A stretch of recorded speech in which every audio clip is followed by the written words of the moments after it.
Gold, trusted gold buyers. మీరు తాకట్టు పెట్టిన బంగారాన్ని విడిపించి ఈ రోజు ఉన్న మార్కెట్ ధరకు కొనబడను.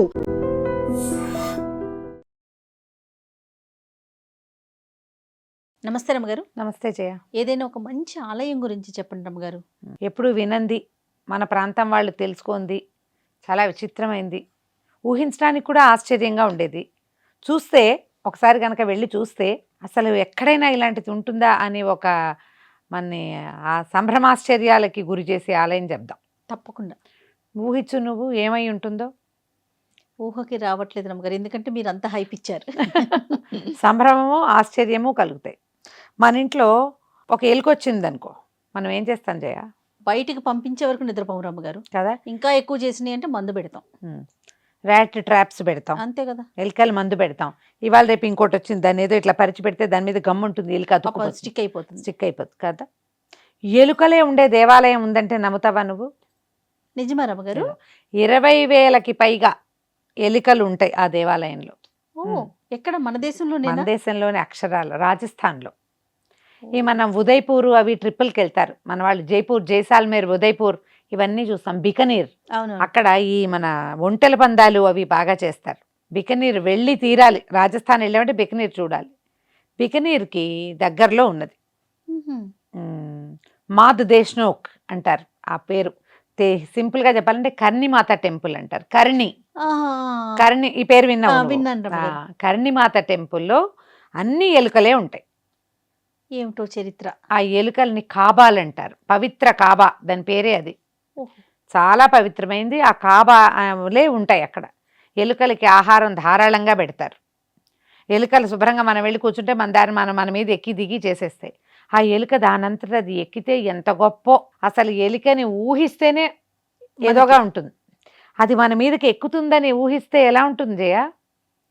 గగురు పొడుస్తుంది. అవును. కొంతమందికి ఎలర్జీలు కూడా ఉంటాయి. కానీ అసలు అక్కడ ఎలుకని ఏమీ అనరు. ఆహారం పెట్టగానే పరిగెత్తుకుంటూ వచ్చేస్తాయి మొత్తం. అవి పాలు తాగటం, ఆహారం పెట్టడం, భక్తులందరూ పెట్టిన ఆహారం తీసుకోవటం చాలా పెడతారు. కొబ్బరి ముక్కలు పెడతారు, లడ్డూలు పెడతారు, పంచదార, పటిక పంచదార ముక్కలు పెడతారు, పాలు, మిఠాయిలు, అన్ని పదార్థాలు ఎలుకలకి పెడతారు. ఎలుక ఎంగిలి చేసినది అక్కడ పవిత్ర పదార్థం, పవిత్ర నైవేద్యం, ఏమంటారు, పవిత్ర ప్రసాదంగా భావిస్తారు. దాన్ని మళ్ళీ తీసుకుంటారు, అందరికీ ఇస్తారు. ఎలుకలని అసలు అంటే అక్కడ గుళ్ళో పనిచేసే వాళ్ళు మామూలుగా వాళ్ళ తోటివారుగానే ట్రీట్ చేస్తారు. ఓన్లీ ఆలయం వరకేనా? ఊర్లో కూడా ఇలా? ఊళ్ళో కాదు, కేవలం కర్ణిమాత ఆలయంలో మాత్రమే ఉంది. ఇది 15వ శతాబ్దానికి ముందు ఈ కర్ణిమాత అనే ఆవిడ ఒక యోగినిగా ఉండేది. ఆమె వివాహితే కానీ వివాహం చేసుకున్నాక కూడా ఆమె బ్రహ్మచారిణిగా ఉందట. అయితే తన భర్త యొక్క వంశాన్ని ముందుకు తీసుకెళ్లాలని చెల్లెల్ని ఇచ్చి పెళ్లి చేయించిందట భర్తకి. చెల్లెలికి సంతానం కలిగారు. వాళ్ళతోటి ఉండేది ఈవిడ. ఈ చెల్లెలి కుమారులని సొంత పిల్లలుగా చూసుకునేది ఆవిడ. యోగిని, బ్రహ్మచారిణిగా, మహాదైవ భక్తురాలుగా ఉండేది. ఎప్పుడు సమాధి స్థితిలో ఉండేది. మెలకుగా ఉన్నప్పుడు ఆవిడ పిల్లలతోటే ఆడుకునేది. వాళ్లలో ఆఖరి పిల్లవాడు లక్ష్మణ్ అనేవాడంటే చాలా ప్రీతట ఆమెకి.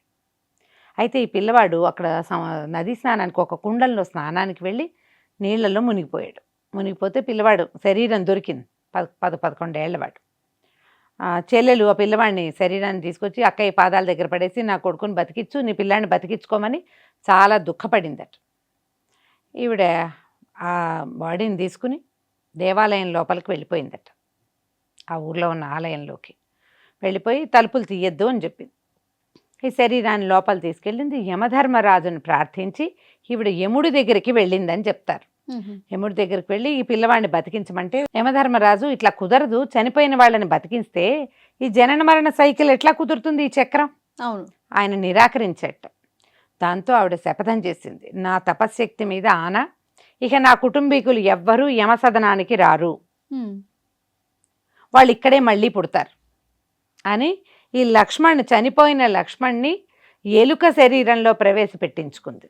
అప్పటి నుంచి ఆమె వంశీకులు ఎవ్వరూ మరణించలేదట. అంటే మరణించినా వెంటనే ఎలుకలుగా పుట్టి ఈ ప్రాంతంలోనే ఉన్నారు. ఆవిడ బయటకు వచ్చి కూడా చెప్పిందట, ఎలుక కనపడుతుంది, తను ఏమనద్దు, అదే మన లక్ష్మణ్ అని. చనిపోయిన కుమారులందరూ మళ్ళీ ఇక్కడ పుట్టారు. ఆమె తాలూకు వంశం వాళ్ళు, వాళ్ళ కుటుంబం వాళ్ళు ఎవ్వరూ స్వర్గానికి కానీ నరకానికి కానీ వెళ్ళలేదని, వాళ్ళే ఇక్కడ ఎలుకలుగా పుడతారని కథనం. ఆమె అట్లాంటి ఇది ప్రతిజ్ఞ చేసి యముడి దగ్గర నుంచి ఆ మాట చెప్పుకుని యముడికి భగవంతుడి నుంచి ఆ వరాన్ని పొందింది. కర్ణిమాతకి 15వ శతాబ్దంలో కట్టారు ఇప్పుడు మనం చూస్తున్న గుడి. మొదట్లో సుమారైన ఒక గోపురంలాగా కట్టబడి దాని నిండా ఎలుకలు ఉండటం, వీళ్ళ వంశీకులు మరణించి మళ్ళీ చేరుతున్నారనమాట. ఇక బయట నుంచి ఏవి రావు. వీళ్ళు ఏం చేస్తారు, బయట నుంచి వచ్చేటువంటి జంతువుల వల్ల ఎలుకలకి ఏ ప్రమాదము రాకుండా కాపలా కాసుకుంటారు. వీటిని రక్షించాలి అని ఆమె ప్రతిజ్ఞ చెప్పింది. ఆమెను ఫాలో అయ్యే వాళ్ళందరూ కూడా ఇక ఈ ఎలుకల్ని రక్షించే పనే పెట్టుకున్నారు. దేవాలయం విస్తారంగా నిర్మించబడింది. తర్వాత కాలంలో రాజా మహారాజులు వెండి తాపడం చేసిన తలుపులు అవి నిర్మించారు. గర్భగుడి తలుపులు తీసి ప్రసాదం తీసుకొచ్చి పెడితే గర్భగుడిలోంచి బయటకు వస్తాయి మొత్తం ఎలుకలు. చూసి తీరాలి. నేను ఒక హిందీ సినిమాలో ఒక కుర్రాడు ఒక ఫారినర్ని తీసుకెళ్తాడు ఈ టెంపుల్కి. నేను అది అప్పుడు చూశాను. అది అప్పుడు దాని మీద చదివాను. ఎప్పుడో చెప్దామని అనుకున్నా, ఏమో ఇవాళ సందర్భం కుదిరింది. అందులో తెల్ల ఎలుకలు ఉంటాయట ఒక 4. ఆ తెల్ల ఎలుక కనపడితే ఎవరికైనా అదృష్టం పట్టినట్టే. వాడికి రోజు కనిపించవు, అందరికీ కనిపించవు, ఎవరో ఒకళ్ళకి కనపడతాయి. అదృష్టవంతులకే తెల్ల ఎలుకలు కనపడతాయని, అది చాలా ప్రత్యేకమని చెప్తారు. ఒకవేళ ఉదయపూరు, జైపూరు, జైసాల్మీరు, రాజస్థాన్ ట్రిప్ కనుక వెళ్తే తప్పకుండా కర్ణిమాత దేవాలయాన్ని చూడండి. చాలా ఇంట్రెస్టింగ్ ఉందండి. ఆమె యోగినిగా ఉండటం వల్ల మొత్తం ఆ వంశస్థులందరూ కూడా ఆమెనే ప్రార్థిస్తారు. ఈ హింగ్లజ్ మాత అని ఉంది కదా మనకి, విభజన తర్వాత పాకిస్తాన్ వీళ్ళు ఈ చరణి అని ఇది ఒక సంతతి, వీళ్ళ ఒక జాతి వాళ్ళది. ఇప్పుడు మన దగ్గర కూడా రకరకాల ఉన్నాయి కదా. ఈ చరణి అనేది ఒక కులం అన్నమాట, ఒక కల్ట్. వాళ్ళకి హింగ్లజ్కి వెళ్ళే అవకాశం లేదు కాబట్టి వాళ్ళందరికీ ఏకైక స్థానం కర్ణిమాత దేవాలయమే. అది కాకుండా దేశ విదేశాల నుంచి వచ్చేటువంటి ట్రావెలర్స్, టూరిస్టులు అందరూ కూడా ఈ ప్రత్యేకంగా ఎలుకలు తిరిగేటువంటి ఈ దేవస్థానాన్ని చూడడానికి వస్తారు. మనం కూడా వెళ్ళినప్పుడు చూడొచ్చు. ఎంత బాగుందో, ఇంట్రెస్టింగ్గా ఆ సినిమాలో చూశాను నేను. అది ఇంత కుర్రాడు రాజస్థానీ పిల్లవాడు ఒక ఫారినర్ని తీసుకుపోతాడు ఆ గుళ్ళోకి. చాలా బాగా చూపించారు కూడా. మనకు ఆసక్తి ఉంటే ఒకసారి నెట్లో చూస్తే తెలుస్తుంది. ఆ వైపు ఏదైనా ట్రిప్ కనుక మనం వెళ్ళామా తప్పకుండా కర్ణిమాత ఆలయాన్ని చూడండి. ఇప్పుడు భక్తి తత్పరత వేరే, తమ వంశంలో వాళ్ళకి మళ్ళీ మనుషులుగా కాకుండా జంతువుగా అయినా ఒకే ప్రదేశంలో పుట్టించడానికి అనుమతి తీసుకోగలిగిందంటే ఆమె తపశక్తి ఎంత గొప్పది, అద్భుతం కదండి కదా. ఈ కాలంలో అంటే ఇప్పుడు మన 15వ శతాబ్దం 12వ శతాబ్దం మన ముందే కదా, కానీ ఆమె అలాంటిది సాధించిందని వాళ్ళంతా ఈ చరణి సంతతికి చెందిన వాళ్ళేనని చెప్తారు. సో ఈ ప్రఖ్యాతమైన దేవాలయాన్ని ఇవాళ పరిచయం చేద్దామని అనుకున్నాను. ఒకవేళ అటు వెళ్తే మాత్రం చూడండి డెఫినెట్గా. తప్పకుండా రమ్మగారు. ఎవరో మన వీడియోస్ చూసి కింద కామెంట్ పెట్టారు రమ్మగారు. వాళ్ళు అడిగిన ప్రశ్న ఏంటంటే, దేవుడి ముందు ఏదో తప్పు జరిగిపోయింది, ఏదో ఇబ్బంది అయింది, నన్ను క్షమించు, నన్ను కాపాడని చెప్పి ఎంతో వేడుకుంటాం. అయినా కూడా ఎందుకు క్షమించడు? మనం ఇన్నిసార్లు పదే పదే వేడుకుంటున్నా, మొక్కుకుంటాము, దేవుడా నన్ను క్షమించు, నేను అది చేస్తాను, ఇది చేస్తాను, కొబ్బరికాయ కొడతాను, ఏదో ఒకటి. అయినా కూడా క్షమాపణ రాదే, మన సమస్య అలానే ఉంటుంది, ఎందుకు దేవుడు క్షమించడా అనే ఒక ప్రశ్న పెట్టారు రమ్మగారు. నాకు కూడా ఒక అబ్బాయి అడిగాడు అలాంటిదే.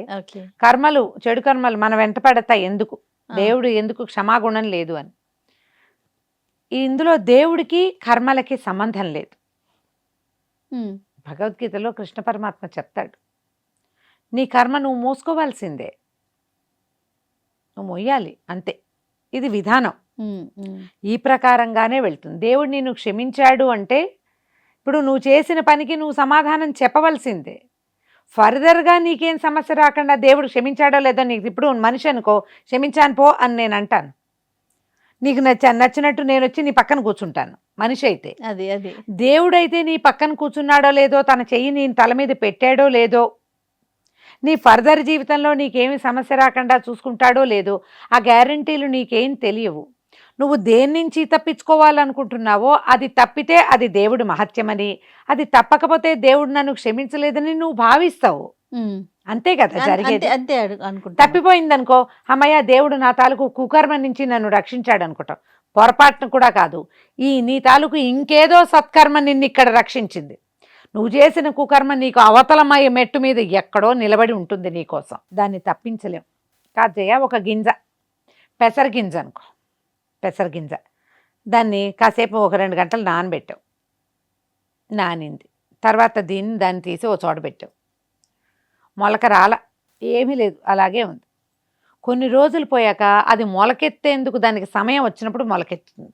ఈ గ్యాప్లో అది మొలకెత్తదని నువ్వు భావిస్తావు, కానీ దానికి దోహన క్రియ జరిగిపోతుంది ఎప్పుడో, అప్పుడు మొలకెత్తుతుంది. మొలకెత్తుతుంది. నువ్వు ఇవాళ తప్పించుకుంటే దేవుడు నిన్ను క్షమించడం వల్ల నువ్వు తప్పించుకున్నానని నువ్వు భావించకూడదు. అంతకుముందు నువ్వు ఎప్పుడో చేసావు మంచి, అంటే కర్మ అనేది అది ఎప్పటికీ ఫాలో అవుతూనే ఉంటుంది అంటారు అందులో ఎప్పటికీ. ఇప్పుడు భగవంతుడు ఎక్కడుంటాడు? మనతో పాటు ఉంటాడు. నిన్న కూడా ఎవరో పిల్లలు, నిన్న నేను ఒక ప్రోగ్రామ్కి వెళ్ళినా ఒక పాప అడిగింది, మనమే మన కర్మలన్నీ మనం చేసిన మనమే అనుభవిస్తే దేవుడు ఏం చేస్తాడు ఇంకా ఓహో అని అడిగి. చిన్న పాప పిల్ల, స్కూల్ పిల్లలే, హై స్కూల్ పిల్లలే ఉంటారు. 4 వచ్చారు ఫోటో తీసుకోవటానికి. పాపకు ఒక క్వశ్చన్ ఉంది, అడిగారనమాట. కొంత చెప్పా, దానికి అర్థమైనంత మటుకు అర్థమయ్యేలాగా చెప్పా కొంత మటుకు. ఏం చెప్పారు? మన అమ్మ నాన్న ఉన్నారు, ఇప్పుడు మనకి చదువుకోవటానికో పెళ్లి చేయడం, వాళ్ళు ఏవో అన్నీ చేస్తూ ఉంటారు. చదువుకోవాల్సింది నువ్వు, సరిగ్గా చదువుకుంటే ఆ ఫలితం నీది. నువ్వు సరిగ్గా చదువుకోలేక నువ్వేదో ప్రాబ్లమ్స్లో పడ్డానుకో, అమ్మా నాన్న లేనట్టా ఉన్నట్టా? ఉన్నట్టేగా. వాళ్ళు ఉన్నారు, వాళ్ళు ఏం చేస్తారు నువ్వు చేసిన దానికి? అంతేగా. అమ్మా నాన్న ఎట్లా నిమిత్త మాత్రలుగా ఉంటారో భగవంతుడు కూడా అంతే ఉంటాడు. దోహన క్రియ చేస్తాడు భగవంతుడు. మనము క్షమాపణ ఎలా దొరుకుతుంది? దేవుడు మనతోటి ఎందుకు ఉండడు? మనం అడిగాం కదా అంటే నువ్వు ఒక తప్పు చేసావు, ఒక చేయకూడని పని చేసావు, ఒకళ్ళని ఇబ్బంది పెట్టావు, బాధ పెట్టావు, కష్టపెట్టావు. ఇప్పుడు దేవుణ్ణి క్షమాపణ అడిగితే ఇది ఎట్లా సరవుతుందో చెప్పు. నీ వల్ల ఇబ్బంది పడ్డవాడు, నీ వల్ల భరించినవాడు, నీ వల్ల బాధపడినవాడు, నీ వల్ల వాడికి కలిగిన అనుభవం నీ కర్మ రూపంలో నీ వెనకాల ఉంటుంది. నువ్వు చేసావు, క్షమాపణ దేవుణ్ణి అడిగితే, ఇప్పుడు నువ్వు వెళ్ళి ఎవరిని ఇబ్బంది పెట్టావో వాళ్ళనే నువ్వు క్షమాపణ అడిగావనుకో, వాడు క్షమించినా అంతా పోదు, ఇంప్రెషన్ పోదు. క్షమిస్తే కొంత తగ్గొచ్చు, వాడికి ఇంకేదైనా నువ్వు సహాయం చేసి వాడి ఇబ్బందిని నువ్వు తొలగించినా ఇంకా కొంత తగ్గుతుంది, కానీ పూర్తిగా పోదు.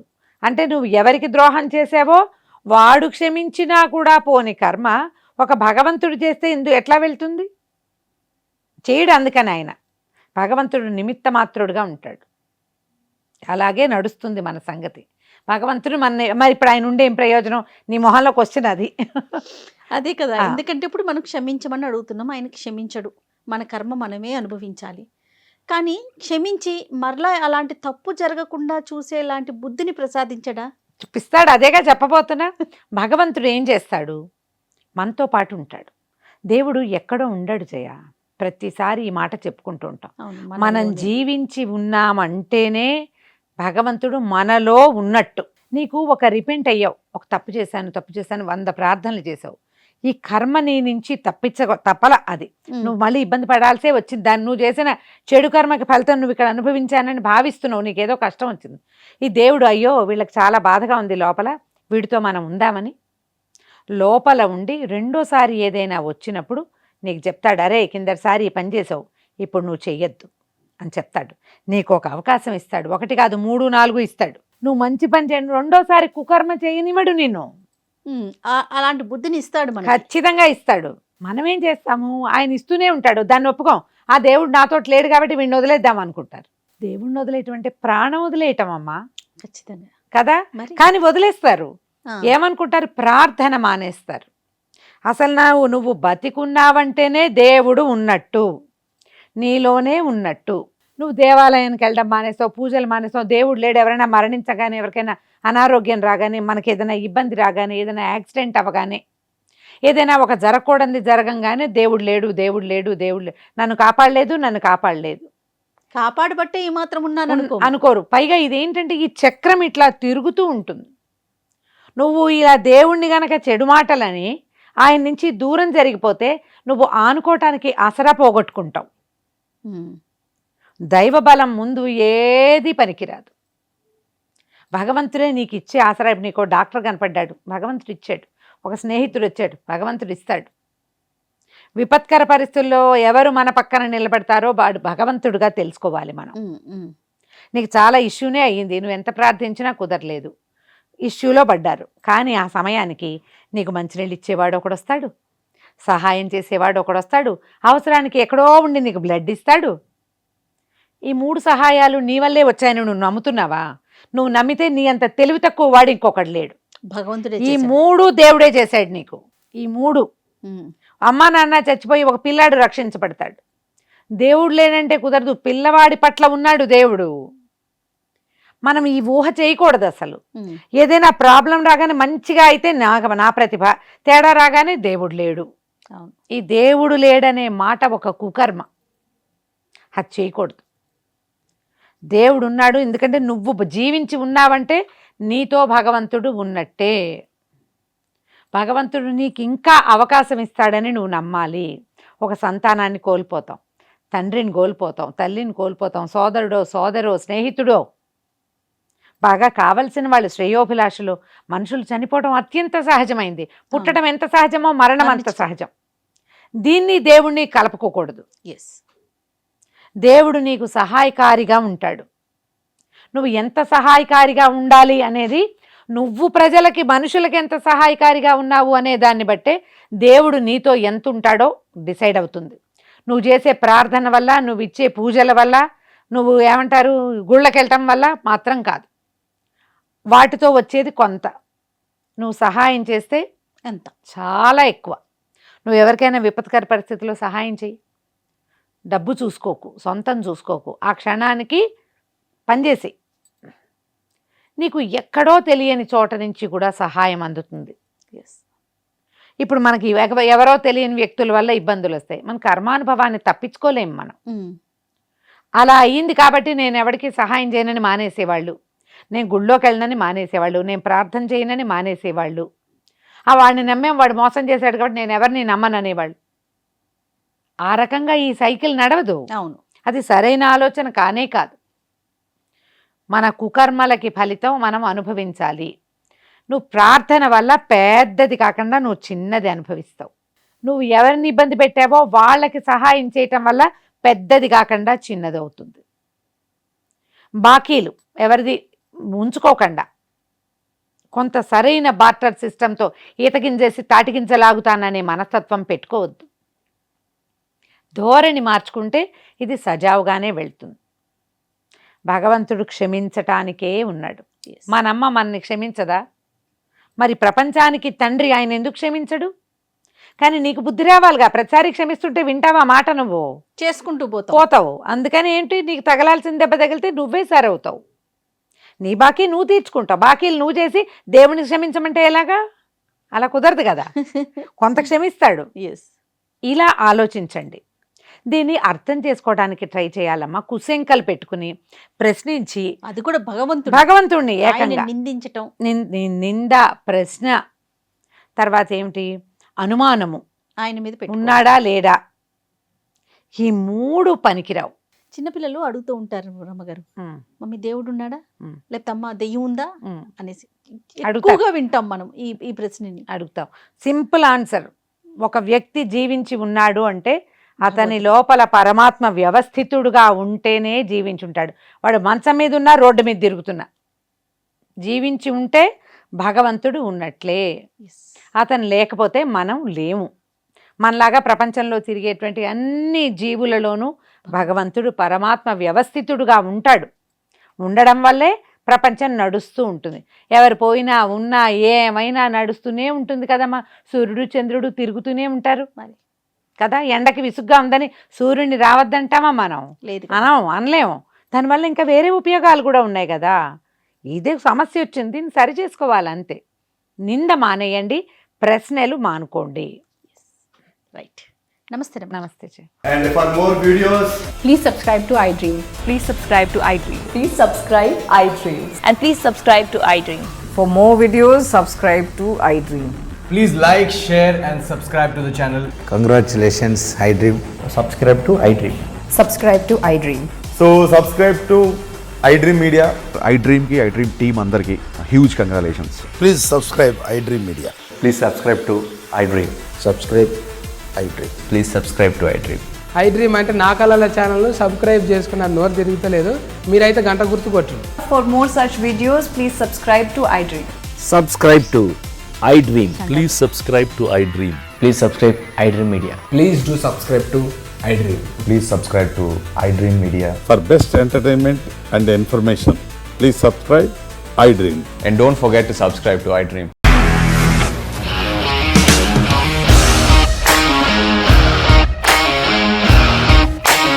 ఇండస్ట్రీలో కమిట్మెంట్ ఇష్యూస్ వస్తే నీకు కూడా వచ్చినట్టు మార్నింగ్ తీసుకెళ్ళాలంటే కొట్టి పడేస్తారు.